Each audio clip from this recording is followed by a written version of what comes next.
Hello, scholars. This is the professor speaking, and I welcome you to Hi, That's Scary, a podcast that utilizes cannabis to analyze horror cinema. The title of today's lecture is Remakes and the Role They Play, Part 2. Today we will be continuing our discussion on My Bloody Valentine 3D. If you have not listened to Remakes and the Role They Play, Part 1, please pause and do so before you continue.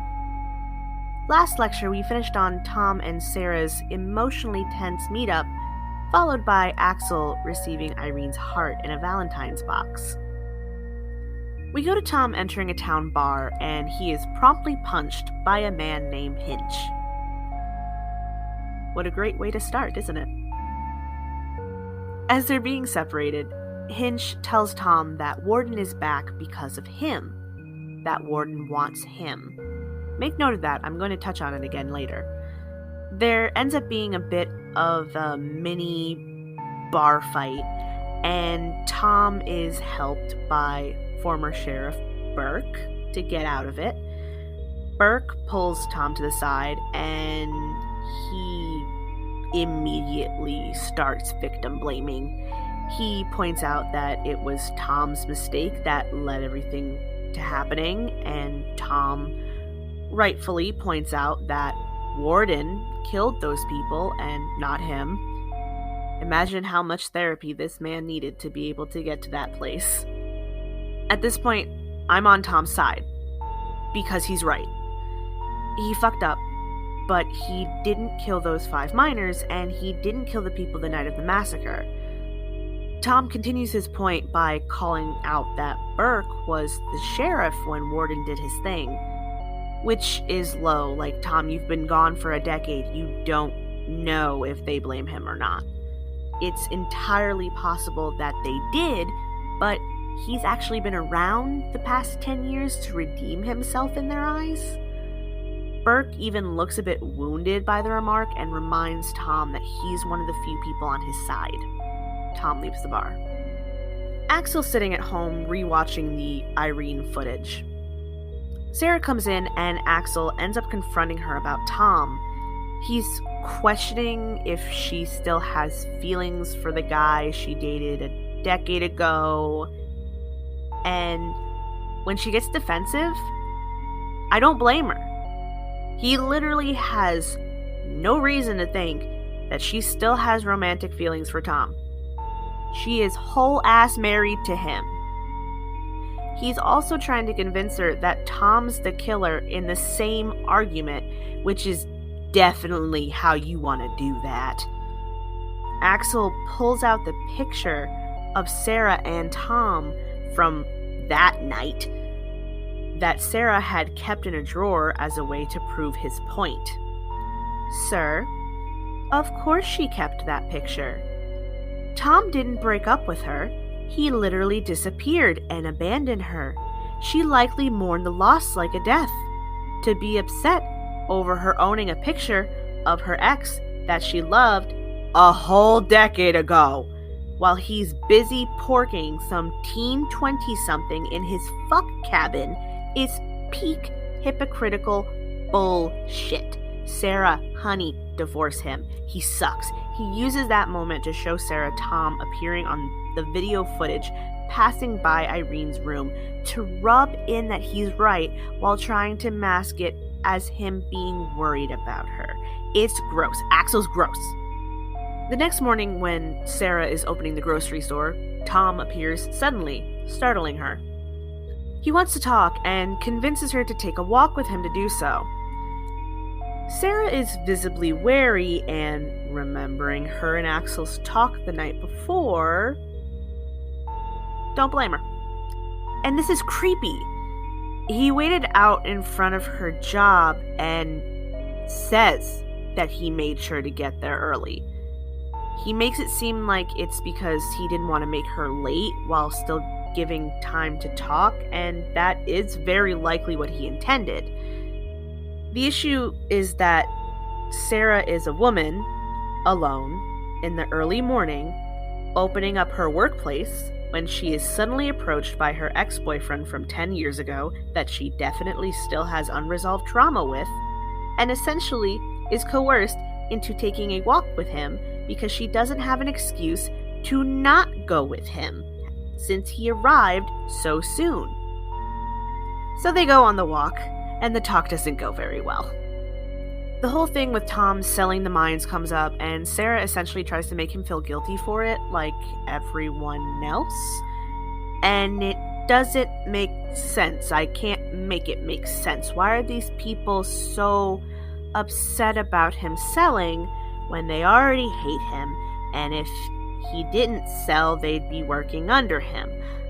I already mentioned last lecture that I firmly do not think Tom should keep the mine, and why.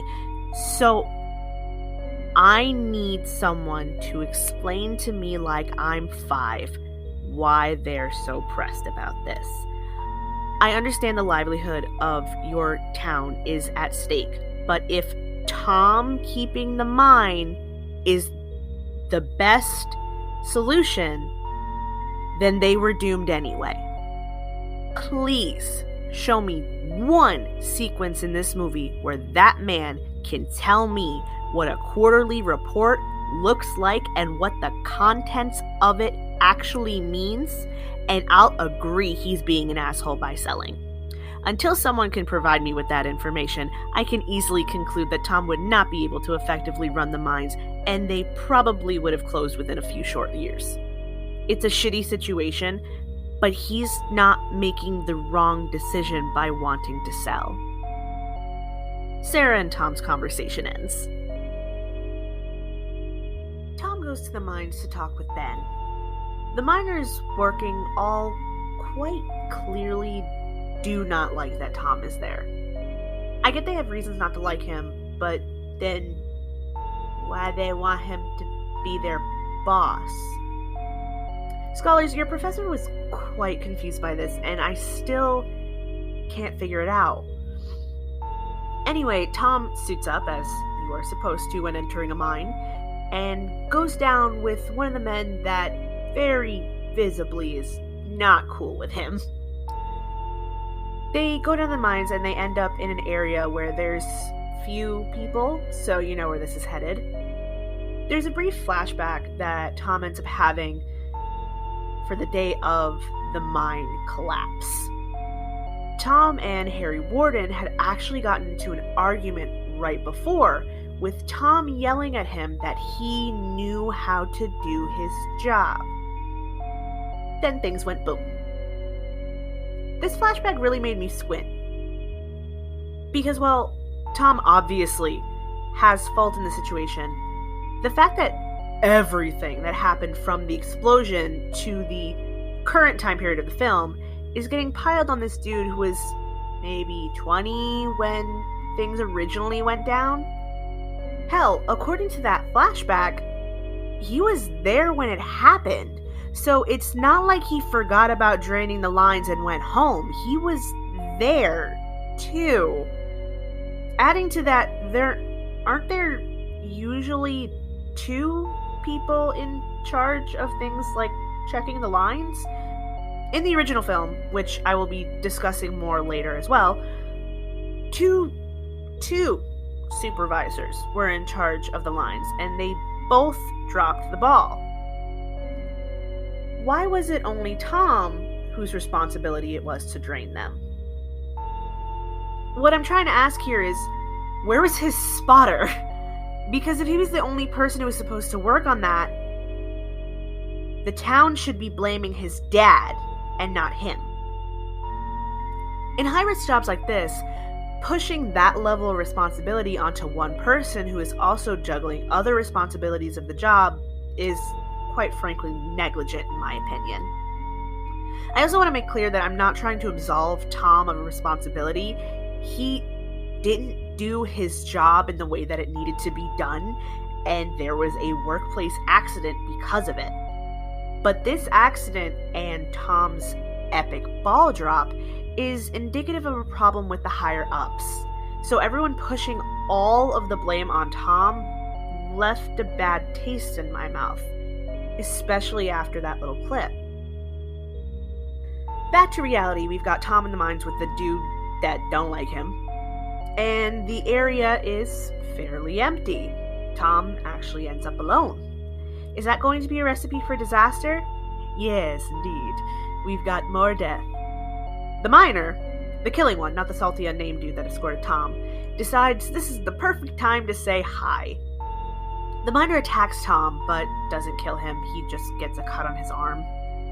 Tom gets put in this cage type thing they have down there to lock up tools and supplies and such. The miner takes his pickaxe and then bends the lock, trapping Tom inside. He also fucks with Tom a little bit, staring at him and rattling things, but he quickly switches focus. As Tom watches in horror, the miner takes to what he does best. Moida.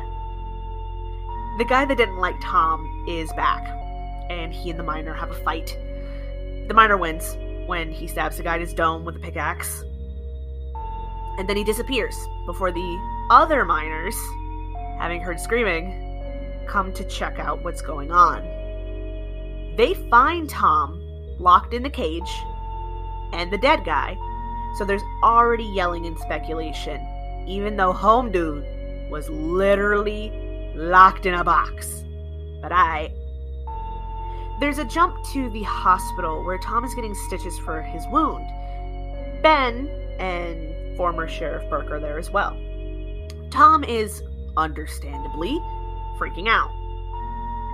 Axel's there, because sheriff, and he's convinced Tom did it. They argue, and it goes from being about people getting killed to Tom's intentions in being back in town. As in, what are your intentions with my wife type shit. It gets worse when Tom says that he's thinking about not selling, and just for why? Why, in the name of everything spooky, would he decide not to sell? For Sarah? What? Did his ex-girlfriend yelling at him remind him how hot she is? Does he want to get his dick wet with the girl he abandoned and who is whole ass married to his rival? Like, what type of soap opera anime shit is he on? And it doesn't make sense. I can't make it make sense. That's such a stupid reason not to sell. He even already has a deal with a company to buy it. So Axel starts going off and pretty much is staking claim over Sarah, like she's an object instead of a person. He then decides that since Tom is saying Warden is back and he didn't do it to prove some relevant information, that Harry Warden is confirmed dead because a bunch of vigilantes caught, killed, and buried him. This is the same trick he did with Sarah, pulling out this case evidence that's not supposed to be shared with the public to prove his point in the argument that Tom is trying to be Mr. Steal Your Girl. It very much gives the vibe that he doesn't actually care that people are dying. He's just mad that his wife might be stepping out on him, and he's willing to compromise evidence to prove he is right. As the sheriff, that's concerning. It's only going to get worse because then Axel decides to take it even further. Axel and his deputy, who I neglected to mention last time, is the only black guy in this movie, and I had to look up his name was Martin because he's literally just there to add some flavor to the cast, but I digress. Take Tom, Ben, and Burke to the site of Harry Warden's grave, which would be considered a crime scene. When they get there, no body, just empty, dug up dirt. The decision to reveal Warden as being dead with a "but is he?" with the empty grave is trying to balance the OG ending twist in a heavily updated story so that the viewer, just like Sarah is eventually, is guessing between three potential suspects. The film ends up getting bogged down with supposed twists that nothing ends up being an actual twist. Now, this is the first time I'm mentioning it, but throughout the film, it's a question as to who exactly the miner is until the end when we find out, spoiler, it's Tom. who has some ambiguous form of dissociative identity disorder. Believe me, I have a lot to say about that whole mess, but for now, I'm going to bring up some info regarding the original film. In the original film, the mine collapse happened, Warden went insane, killed the supervisors that were responsible for the incident. Throughout the film, they think Warden is back and killing people. At the end, we get the reveal that Warden has been dead for 5 years, and Axel is actually the killer. What this film was trying to do, and did, was keep true to some of the original aspects of the story while updating it for a 2000s audience. They wanted to keep the twist aspect so they couldn't keep Axel as the killer. Instead, they made it Tom.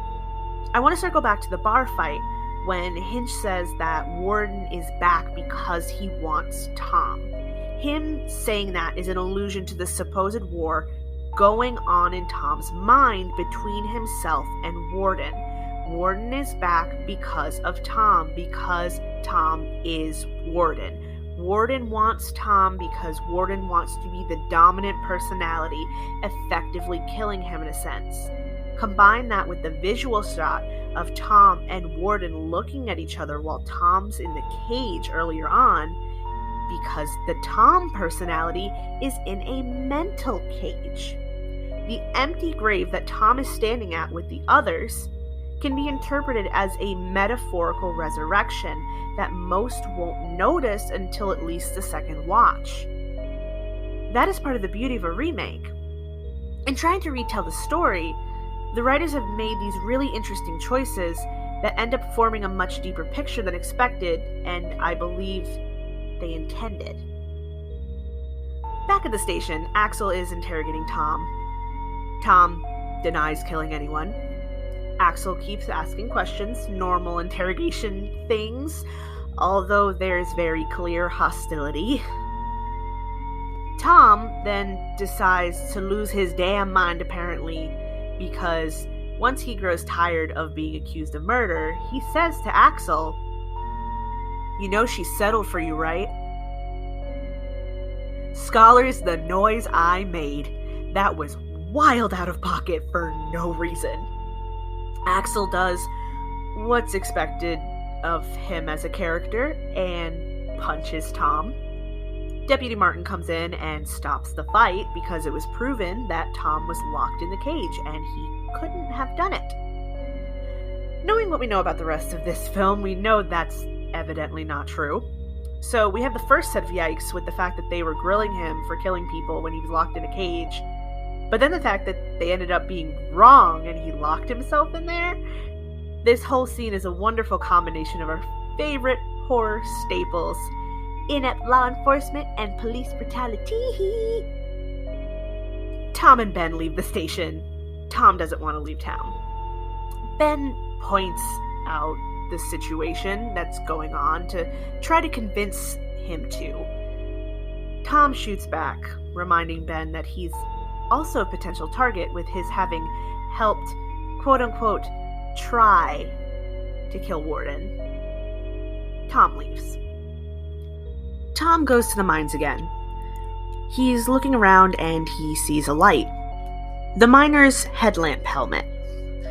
The light darts out into the woods and Tom goes after it and, for why? I get that with the end, he's just in the woods by himself right now, but he didn't know that, so I ask why? What did he think he was gonna do when he caught up with who he thinks is Warden? You know, Warden that in Tom's mind has whooped his ass and nearly killed him not once, but twice? Tom really out here saying self-preservation? I don't know her. So he chases the light, and considering it isn't real and is just in his head, it for some reason made me think of the opening of Mulan when she ties the stick with the bone to her dog to feed the chickens. The light is Tom's bone, and his brain is the stick. So what's Tom's chickens? I'm glad you asked, scholars, because Tom's chickens is Axel's fuck cabin. No, I am not kidding. We then switch over to Ben, who is sleeping but somehow manages to drunkenly wake himself up. It's nighttime, he's drunk and alone. I wonder what's gonna happen next. So, the miner comes and bing bang boom, Ben's dead. Meanwhile, Axel and Sarah are still having issues. Axel is convinced there is something going on between Sarah and Tom, like totally convinced his wife is having at least an emotional affair from what I can gather from his behavior. Sarah does not like this, and the conversation ends. The transition from Sarah's face to the next scene made me pause, because there's her looking all upset and confused and such, and then a fade to Ben's hollowed out deer carcass of a corpse. I will admit, I'm a bad person, but it was so funny. She just looks so not fuego to transition to a guy that got turned into a coin purse. I was high, it was hilarious. Now, Ben's corpse is found at Harry Warden's dug-up grave, so Axel, who is there because crime scene, concludes that it must have been Tom or Burke, since they were the only people, aside from Ben, who is dead, Deputy Martin, and Axel himself that were there. Axel has a car stationed outside his house. At the grocery store, it's nearing closing time. Megan is mopping, and she's doing a pretty shitty job of it, and it was annoying. Like, she was wearing a mini skirt, so she couldn't really bend the way one would need to in order to effectively mop. Sarah asked her to switch tasks so they can get out quickly, as Axel doesn't want them there by themselves late with a killer on the loose. Megan does, but she also decides to have a weird conversation with Sarah. She asks Sarah why she's not with Tom. Sarah tells her that Axel had been there for her when she needed him. Side note, does that mean the only reason they got together was because of trauma? Because we don't see them quote-unquote being in love. They don't have a moment where, as the viewer, I was able to say concretely that these people love each other currently or even at all in a romantic sense. Just because they're married and have a kid doesn't mean they were ever in love. Their entire relationship quite possibly is just a trauma response rather than whole genuine feelings. And this is not me saying I don't think that they love each other, period. That's different. I think they love each other, but not as spouses, which would explain Axel's infidelity and part of Sarah's strong draw to Tom. Megan decides to point something out to Sarah. She says to her, "But he's not anymore." The audacity. Like, I don't care if she's right. As the person who is sleeping with Sarah's husband, this roundabout sentence just pissed me off. Megan should either tell her outright that she's having an affair with Axel or don't say anything. There isn't a middle ground with trying to tell Sarah she's being cheated on. Tell everything or nothing at all. It's like Megan is trying to lead a horse to water, but all she's doing is leading the horse to the locked gate surrounding the water and wants the horse to open it with no opposable thumbs. Stop pussyfooting around or shut the fuck up, Megan. Their conversation is cut short when they hear a noise. The miner is in the store. Sarah and Megan slowly start walking through the building. There's a cool shot of the miner at the end of an aisle, but when Sarah and Megan get there, he's gone. Megan decides to talk again, and she sounds kind of annoyed when she says, "There's no one here, Sarah." The lights immediately go off. Very surprise bitch moment. And the two of them are about to just bounce, but there's a bit of a hiccup. They run into the miner. There's a chase sequence. Sarah gets hit but escapes the miner only to fall. Megan comes and hits the miner with a shovel, and I will give her brownie points for that because she could have left Sarah to die and had Axel to herself, but she didn't because she's not a terrible human being. She's made mistakes. There's a scuffle, more chasing. Sarah nearly gets impaled, but doesn't. The two of them make it back to the manager's office. They push a filing cabinet and a desk against the door. Sarah holds the desk while directing Megan to unlock the window security screen. That takes a while. Megan needs to find the keys and then find which key is actually to the gate. So Sarah is holding this desk for a really long time. Considering the minor was going at that door full force and Sarah managed to keep the door closed, the door actually started getting broken down with the pickaxe once it was apparent Sarah could hold that desk there. Sarah's low-key brolic, good for her. Megan finally managed to get the window unlocked and go outside. The banging at the door stopped. Sarah, realizing something is wrong, tries pulling Megan back inside. Megan is grabbed by the minor. Sarah manages to get away, pushing the alarm button by the door. Why it wasn't pushed when they first got in there, I'll never know. And runs. She ends up running into Axel. They go together around the side of the building to check things out. They find Megan on the ground, her heart cut out, and the words, "Be mine forever," written in blood above her. It seems this film has gone a bit more in depth than with previous lectures, so this is all I have for you today, scholars. Next week, we will have the end of the film and our conclusions to discuss, as this is turned into a 3-parter unexpectedly. Before we wrapped up, I wanted to give a quick reminder about the efforts being made to address the issue of villainization, erasure, and censorship of minority stories by the CW network.